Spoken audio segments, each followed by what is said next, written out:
Hello, my name is Ashley Scher. I'm the founder and CEO of ShareLove.Fund. Today we are in our RYT 300 yoga teacher training, and we're going to talk about the anatomy of Wild Thing pose.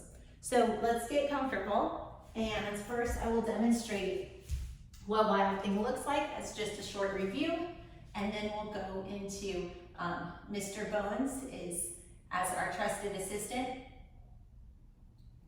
to help us see what's going on anatomically. So Wild Thing, if you recall, it's sort of like a cross between a side plank and a bridge pose. Push up and out. On the other side, it looks like this.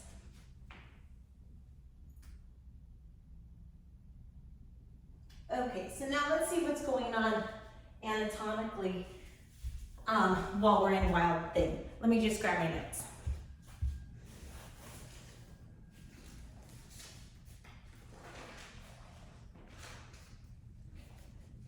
So, first, the big picture. So Wild Thing is a stretch.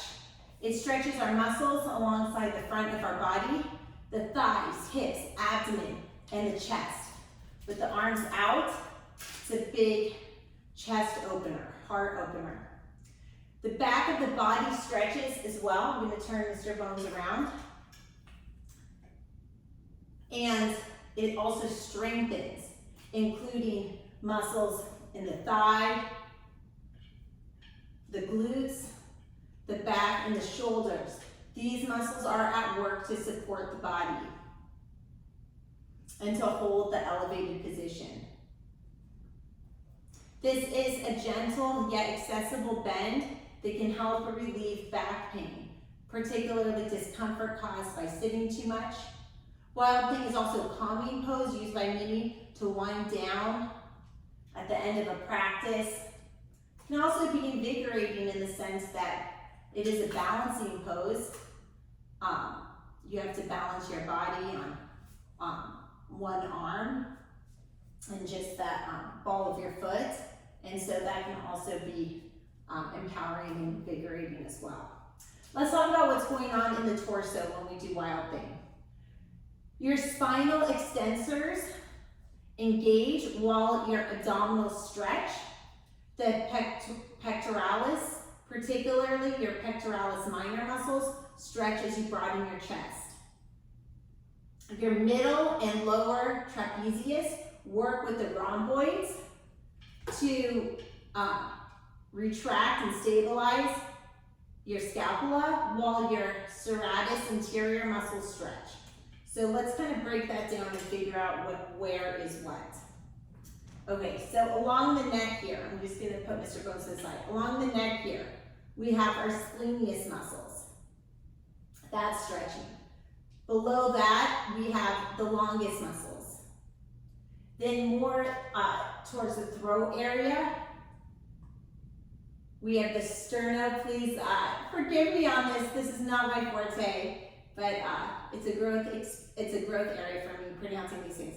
Okay, sternocleidomastoid, and then around our shoulders we have the deltoids, the triceps brachii, and the biceps brachii. So all that is working. Now let's talk about what's working in the chest. First we have the pectoralis minor. Then we have the serratus anterior. Then the spinal extensors connecting to the spine. Then of course the spine is gaining flexibility. We have the muscle connecting through the spine to the hip flexors, the psoas major. Quadratus lumborum. And then of course, we have the rectus abdominis. Now let's talk about what's going on in the thighs as we go into Wild Thing.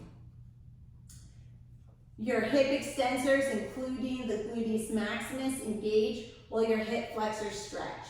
Your quadriceps engage while lengthening, synergizing with the hamstrings to stabilize your thighs. Your abductors engage as you squeeze to balance, keeping your hips upright.